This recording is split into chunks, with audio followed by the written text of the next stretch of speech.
आज का हमारा टॉपिक है थ्योरम 6.1।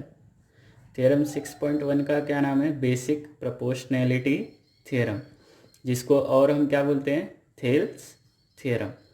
ये थ्योरम आपके एग्ज़ाम पॉइंट ऑफ व्यू से बहुत ज़्यादा इम्पॉर्टेंट है, ठीक है? तो इसको अच्छे से सीखना। जैसे मैं सॉल्व कर लूँगा, उसके बाद आप क्या करोगे? 2 से 3 बार इसको सॉल्व करोगे खुद से। अगर कुछ भी डाउट आता है मुझे पूछोगे, बराबर है? तो ये थ्योरम सॉल्व करते हैं हम लोग। देखो, और पिछले जो 2 लेक्चर्स हमने देखे थे उसमें आपको अगर कुछ भी नहीं समझा, कुछ ऐसा जो नहीं समझा, तो ये समझ में नहीं आएगा, बराबर है?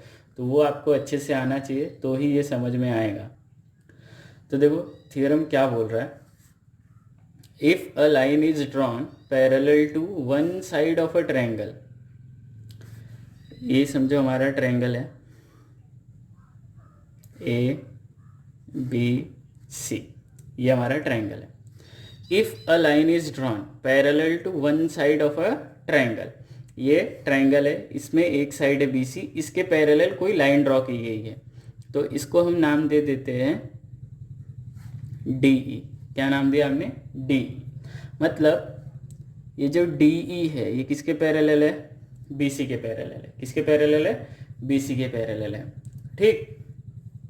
If a line is drawn parallel to one side of a triangle to intersect the other two sides in distinct point, AB और AC को D और E पे इंटरसेक्ट कर रहा है।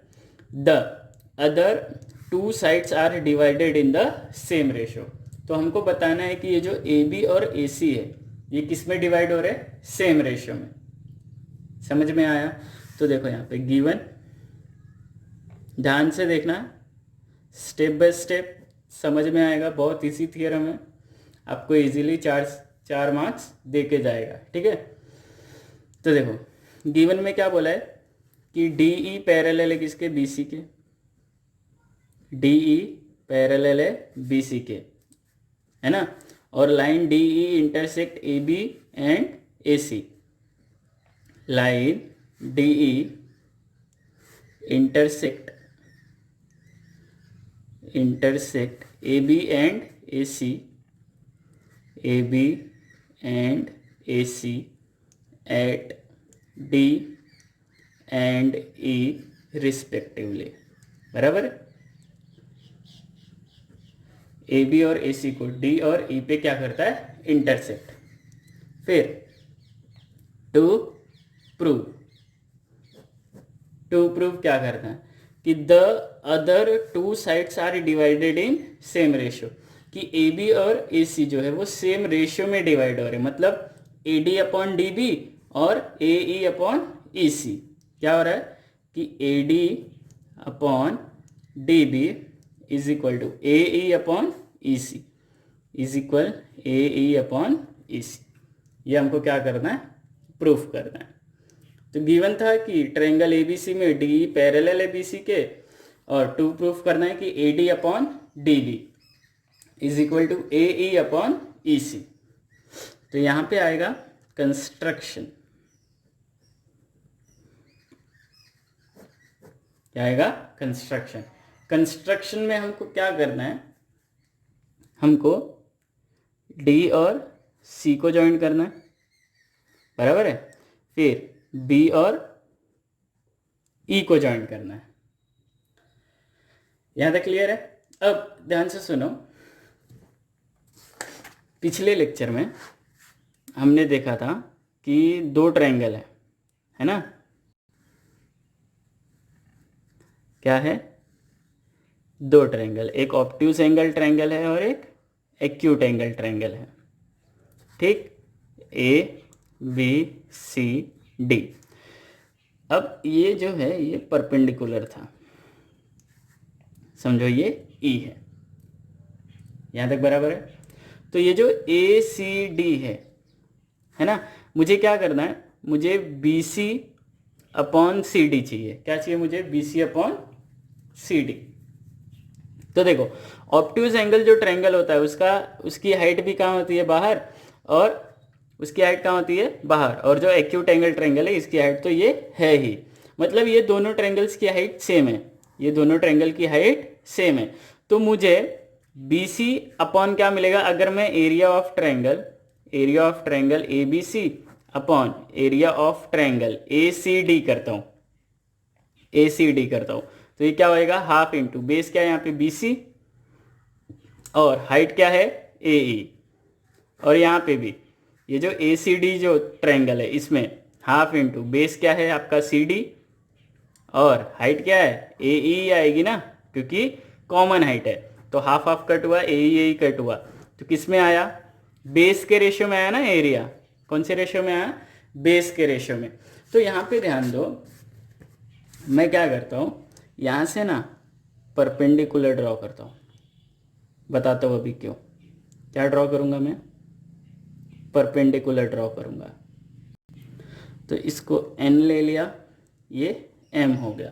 तो पहले जो कंस्ट्रक्शन किया वो लिख लेते हैं, पहले जो कंस्ट्रक्शन किया है वो लिख लेते हैं। तो join B to E and D to C, full stop, फिर ड्रॉ, क्या ड्रॉ किया हमने, E M perpendicular A B, E M perpendicular A B and D N perpendicular A C, बराबर है। चलो प्रूफ बहुत इजी है, स्टेप बाय स्टेप चलो, तो हमको पता चल जाएगा कि हमने ऐसा कंस्ट्रक्शन क्यों किया है, अब आपको पता है सबसे पहले कि एरिया ऑफ ट्रायंगल का फॉर्मूला क्या होता है, क्या देखना है हमको, एरिया ऑफ ट्रायंगल का फॉर्मूला क्या होता है, सबसे पहले वो लिखो, एरिया ऑफ ट्रायंगल क्या फॉर्मूला होता है।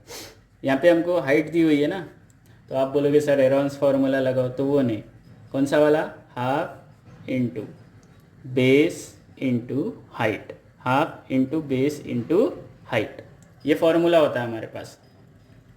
अब मुझे area of triangle A D E चाहिए, क्या चाहिए, area of triangle A D E, तो area of triangle A D E, मुझे बेस, अब देख रहे हो आप ए डी ई, आपको पता है कि ट्रायंगल में 3 बेस और 3 हाइट हो सकती है, ट्रायंगल में 3 बेस और 3 हाइट हो सकती है, तो मुझे बेस है ना ए डी लेना है, तो हाइट क्या होगी, ई एम होगी ना, क्योंकि ए डी पे परपेंडिकुलर कौन है, ई एम, तो ए डी अगर मुझे बेस लेना है तो हाइट क्या होगी, ई एम, तो हाफ इंटू बेस क्या होएगा, ई एम, सॉरी बेस होएगा आपका ए डी इंटू हाइट क्या होगी, ई एम, इसको लिया मैंने इक्वेशन 1, इसको क्या ले लिया, इक्वेशन 1, यहां तक क्लियर है। अब AD मिला मुझे, AD और फिर DB चाहिए ना, अगर मैं DB को बेस कंसीडर करता हूं तो मेरी हाइट क्या होगी, EM, मेरी हाइट क्या होगी, EM, देखो कैसे, कौन से ट्रायंगल में, BDE ट्रायंगल में, कौन से ट्रायंगल में, BDE, ये दिख रहा है BDE ट्रायंगल मैंने ड्रॉ किया।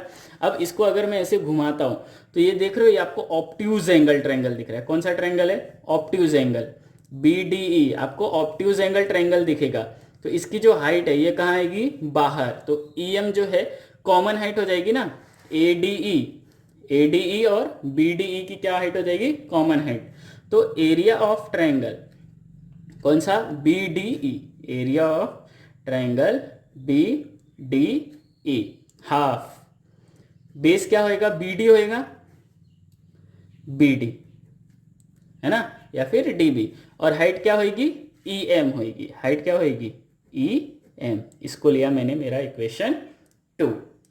अब मुझे चाहिए क्या, AD अपॉन DB चाहिए, है ना, AD अपॉन DB चाहिए, तो मैं क्या करूंगा, इक्वेशन 1 और इक्वेशन 2 को डिवाइड कर दूंगा, इक्वेशन 1 को मैं किससे डिवाइड कर दूंगा, इक्वेशन 2 को, तो डिवाइड इक्वेशन 1 बाय इक्वेशन 2, समझ में आया। तो मुझे क्या मिलेगा, area of triangle ADE, area of triangle ADE upon area of triangle B D E, area of triangle B D E is equal to ये पहले हम क्या लिखेंगे न्यूमरेटर में area of triangle A D E, तो half into base A D और height E M बराबर है।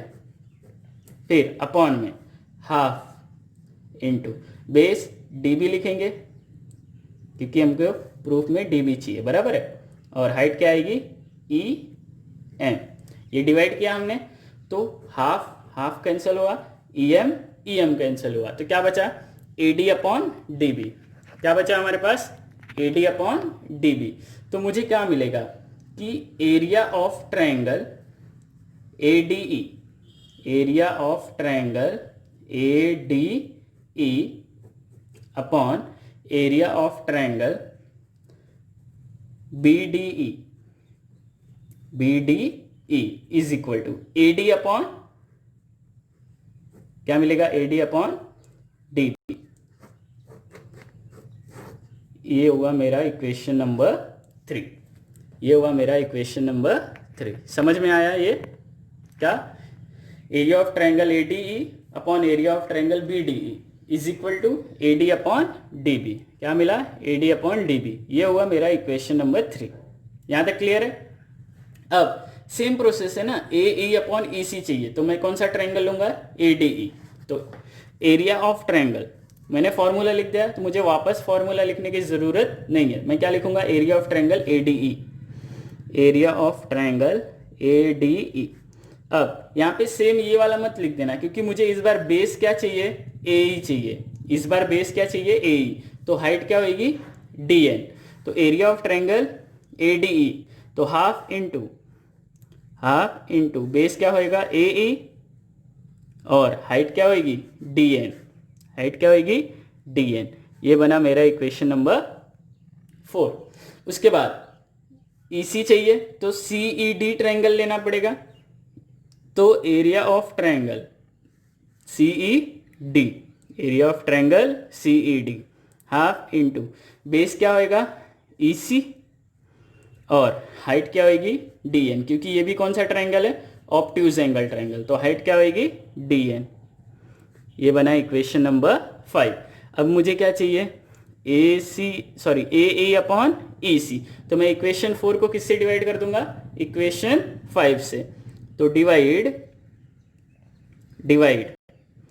Equation 4 by equation 5, equation 4 by equation 5।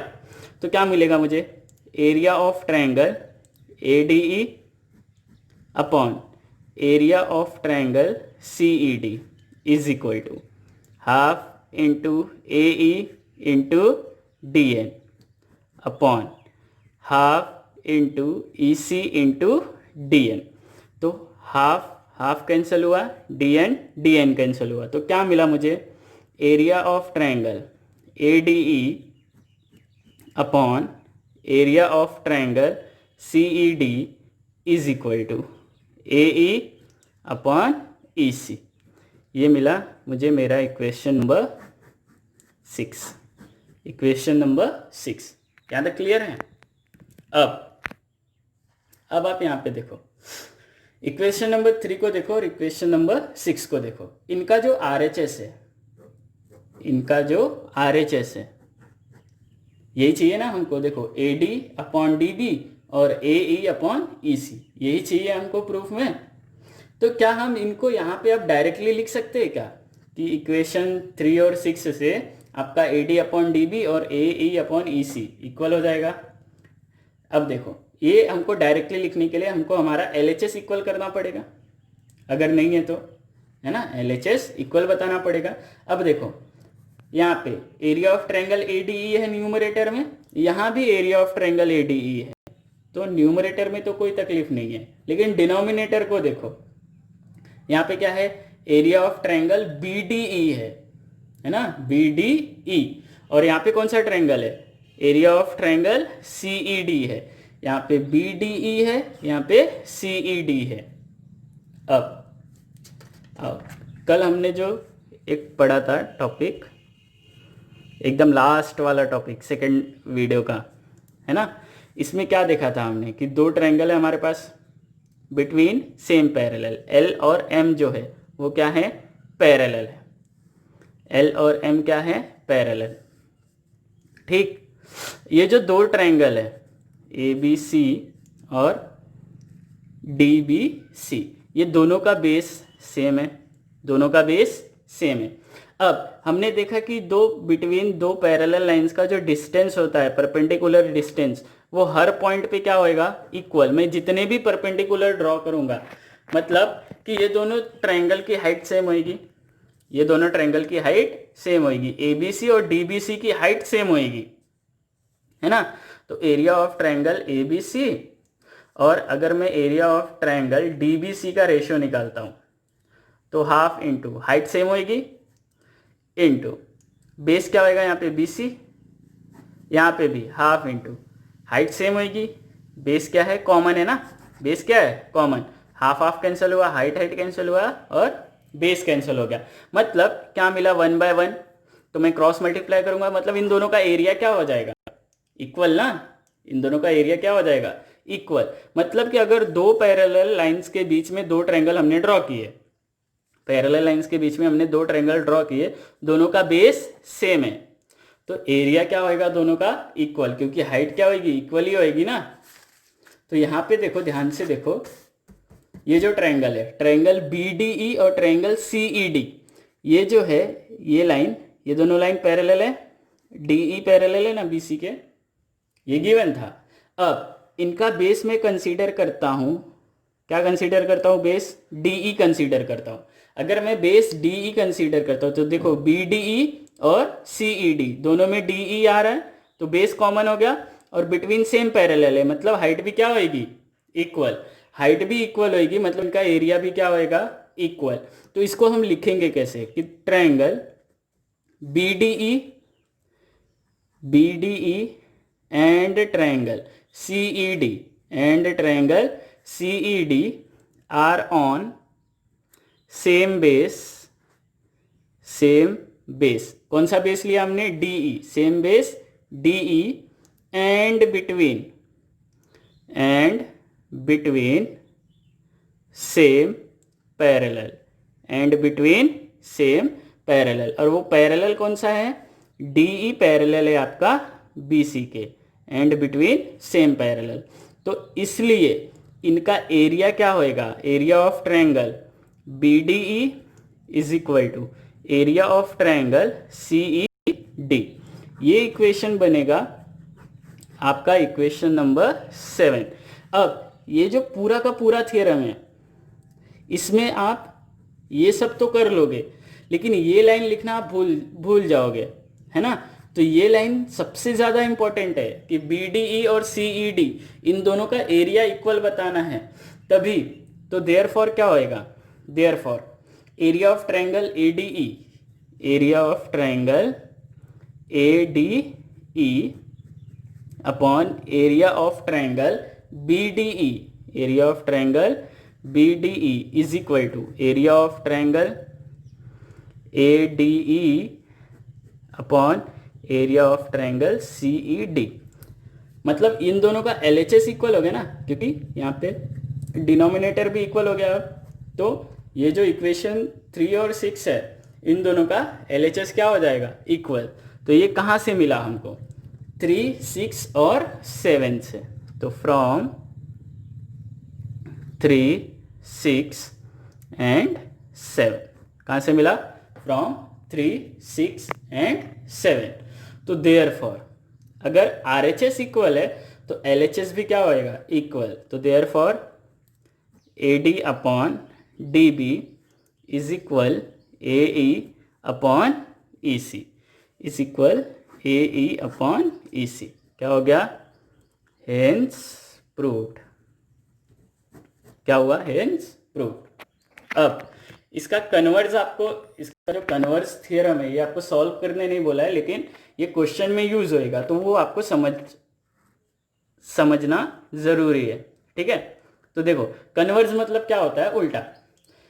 अब BPT थ्योरम में हमको क्या बोला था कि कोई पैरेलल लाइन ड्रॉ की हमने, है ना, पैरेलल लाइन ड्रॉ की किसी साइड के, तो क्या होएगा कि ये जो पैरेलल लाइन है ये बाकी दो साइड्स को सेम रेशियो में डिवाइड करेगी, मतलब A D upon D B equal A E upon E C, है ना। थ्योरम आपका यहाँ पे खत्म हो गया है, ये मैं कन्वर्स एक्सप्लेन कर रहा हूँ आपको। तो क्या मिलेगा, A D upon D B A E upon E C. अब इसमें गिवन क्या था कि डी ई जो है वो पैरेलल है बी सी के, ये गिवन था। अब इसका जो कन्वर्स होएगा ना, converse A B C triangle है आपका, ये डी ई कोई लाइन है ना, डी ई लाइन है जो कि ए बी और ए सी को सेम रेशियो में डिवाइड कर रही है, मतलब A D upon D B equal A E upon E C, ये गिवन में आ जाएगा। तो हमको प्रूफ क्या करना पड़ेगा कि डी ई पैरेलल है बी सी के, D E parallel B C, मतलब कि अगर किसी ट्रायंगल में कोई लाइन दो साइड्स को सेम रेशियो में डिवाइड कर रही है, तो वो जो लाइन है वो तीसरे साइड की क्या होएगी, पैरेलल होएगी, तीसरे साइड के पैरेलल होएगी। आया समझ में? ठीक।